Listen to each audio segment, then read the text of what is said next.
kita semua, bangsa Indonesia, Muslim Indonesia khususnya, itu harus merasa bangga bahwa di antara puluhan negara yang sering disebut negara Islam, dari Maroko sampai Merauke itu, kayaknya hanya Indonesia yang relatif aman dan tentram dan damai.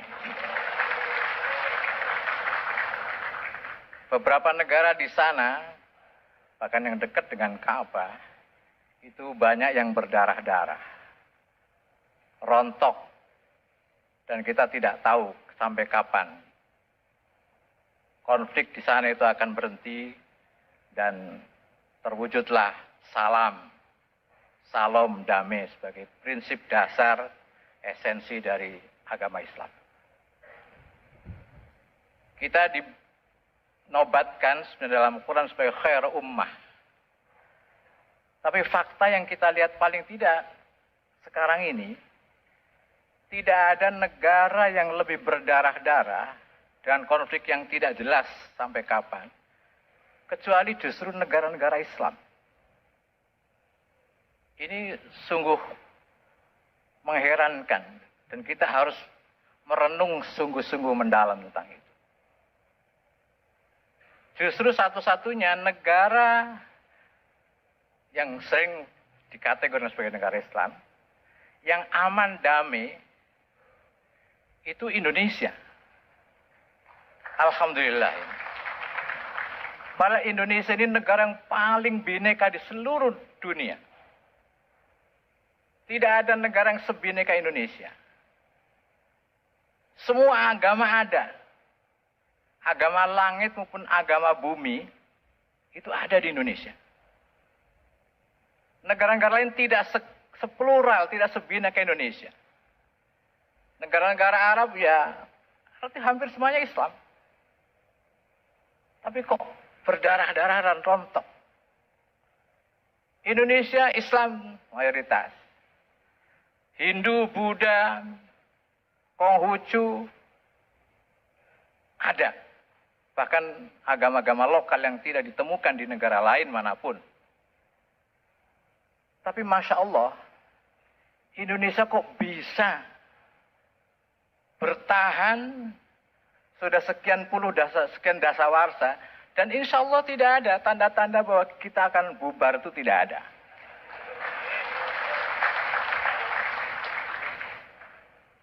Apa kira-kira sebabnya itu?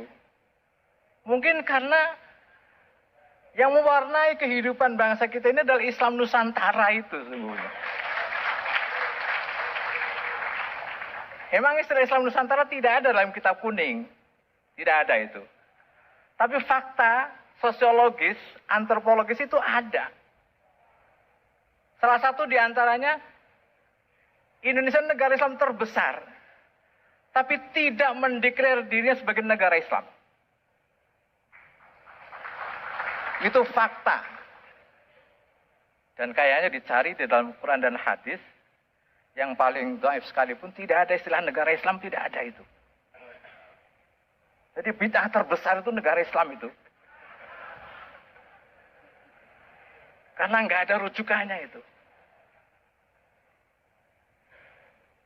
Memang Islam bicara soal negara harus itu, harus.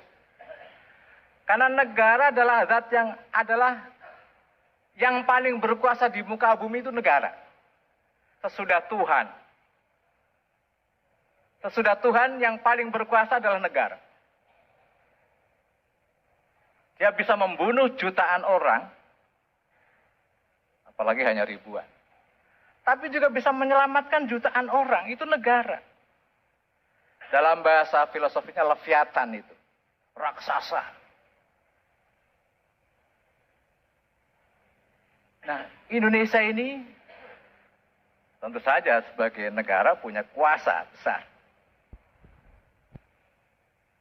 Dan di Indonesia semua agama ada, tadi sudah saya katakan, bahkan sekte-sektenya, firqah-firqahnya juga lengkap.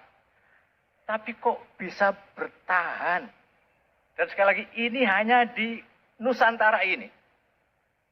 Hanya di Indonesia.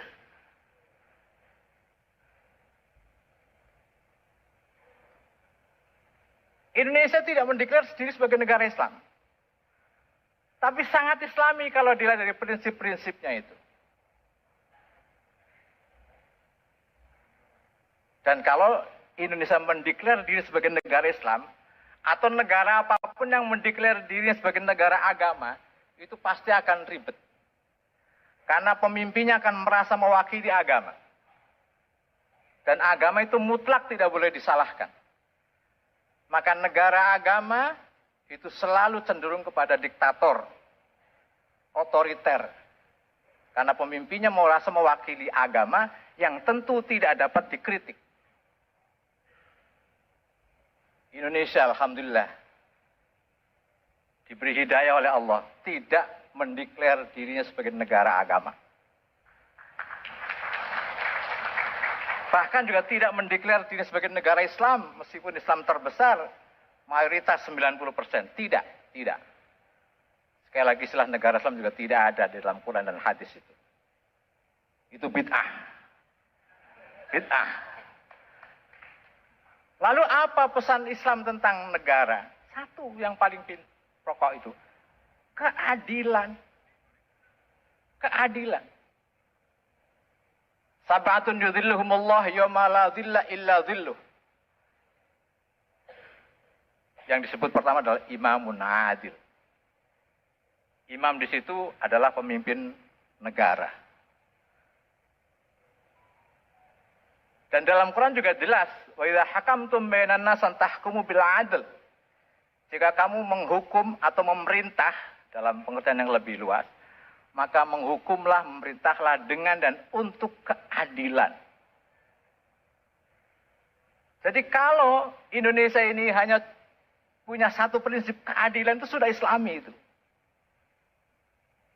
Apalagi ditambah dengan 4 prinsip lain yang sama-sama dan sangat Islami sekali. Ketuhanan yang Maha Esa, tauhid bagi kita. Kemanusiaan yang adil dan beradab itu jelas. Walaqad karramna bani Adam. Persatuan Indonesia, ukhuwah, wataniyah, itu sudah jelas bagi kita.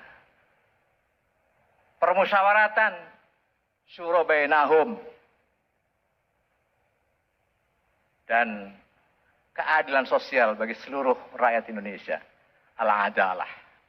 Sangat-sangat Islami. Meskipun sekali lagi tidak melabeli dirinya sebagai negara Islam. Justru itulah kelebihannya.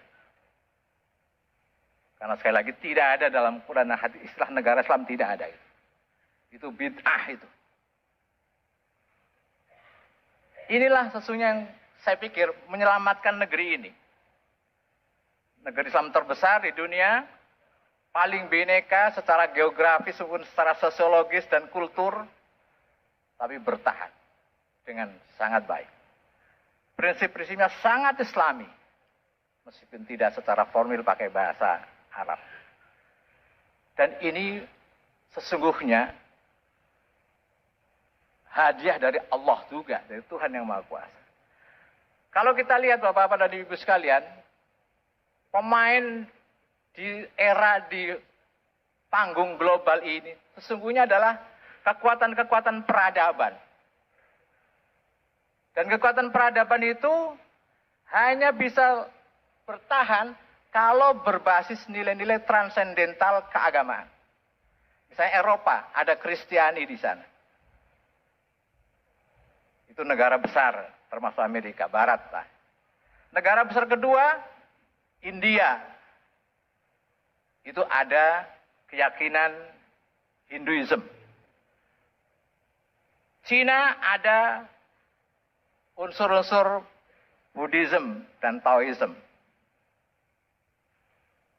Nah, Indonesia, negara terbesar dari blok timur Islam, ya Islam itu.